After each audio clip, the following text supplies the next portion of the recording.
Pertanyaan yang kemarin kita sampaikan tentang anak zina masih berlanjut.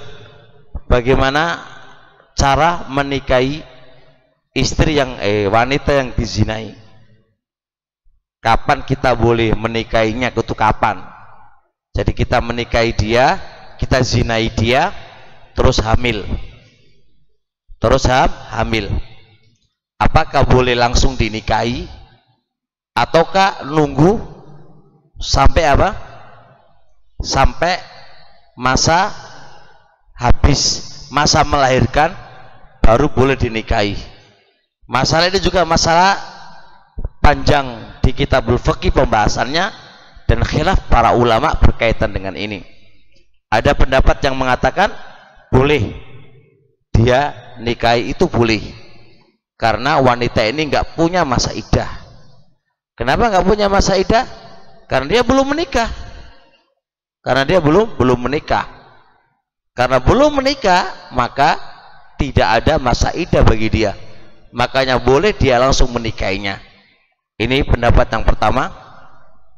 Pendapat yang kedua, dan ini yang saya condongi, wallahu taala alam, bahwasanya tetap ada masa iddah bagi wanita yang dihamili, walaupun toriko zinanya.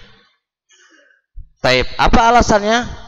Kita nggak pakai ayat wa ulatul ahmali ajaluhunna iyadha'na. Wanita-wanita yang hamil masa iddahnya adalah ketika melahirkan, karena jumhur membantah ayat ini. Ayat itu konteksnya dia hamil karena menikah. Kamu jangan pakai ayat ini pada permasalahan kita. Tapi kita punya hadis. Insya Allah hadis ini aman dari kritikan insyaallah taala. Walaupun qadhiyah hadis ini terkait kepada perbudakan, tapi kita pakai kaidah usul fikih, al-ibra bi umumil lafadz la bi khususi sabab. Yang dianggap adalah lafadznya umum, bukan sebab yang khusus. Fa wa qaulu Rasul alaihi salatu wasalam la tuta'u hamilun hatta tastabri'a. La tuta'u hamilun, orang hamil tidak boleh dijimai alias dinikahi hatta tastabri'a, sampai dia melahirkan. Fa Rasul alaihi salatu wasalam membahasakan la tuta'u hamilun nakira fi siyakin nafi. Maka apakah hamil itu karena dia atau yang menghamilinya atau orang lain yang menghamilinya?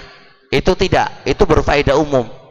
Maka orang yang hamil ini bukan karena pernikahan, itu nggak boleh dinikahi, nggak boleh dijimai, nggak boleh dinikahi hatta tastabri'a, sampai dia keluar anaknya. Dan istidlal tadi itu istidlal Syekhul Islam Ibnu Taimiyah dalam kitab Majmu' Fatawa, istidlal Ibnu Taimiyah dalam kitab Majmu' Fatawa. Idzan, maka barakallahu fik, kalau pengen menikah, tunggu dulu sampai dia melahirkan, sampai dia, walaupun itu anak boleh dinisbahkan kepada sang bapak, boleh, tapi di dalam menikahi dia itu ada aturan mainnya,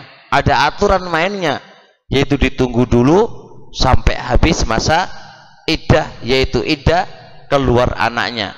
Itu yang pendapat yang paling kuat.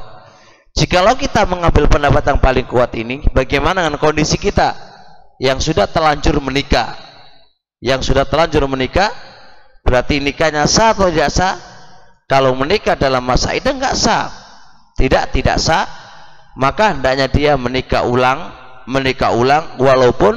walaupun tidak mesti harus memakai naib atau yang lain. Cukup aja di nikah ulang, ambil saksi, wali dan saksi, selesai insyaallah taala. Kemudian pembahasan selanjutnya, apakah saya berdosa? Kalau Anda nggak tahu, ya nggak berdosa. Nggak tahu. Apakah saya dihukumi berzina? Enggak. Anda nggak tahu, maka Anda tidak dihukumi berzina. Karena nggak tahu. Karena kebodohan itu menggugurkan sebuah hukum perzinahan. Cuma permasalahannya adalah terkait dengan anak-anak saya. Anak-anak saya lahir dihukumi apa ini? Kalau dihukumi anak sah, ya nikahnya nggak sah, itu kan? Kalau dihukumi anak zina, saya nggak merasa berzina, gitu kan? Maka di sini tengah-tengah dia dikatakan oleh para ulama namanya waladus syubha, anak yang diiringi dengan syubhat. Artinya dia pos tengah-tengah, dia nggak bisa dikatakan sah dan dia nggak bisa dikatakan zina. Dia anak-anak yang bersyubhat, anak yang bersyubhat. Semoga Allah Subhanahu wa taala memberikan kepada kita ilmu dan ma'rifah di dalam agama kita, sehingga kita berbuat di atas ilmu. Sehingga kita berbuat di atas ilmu. Naam.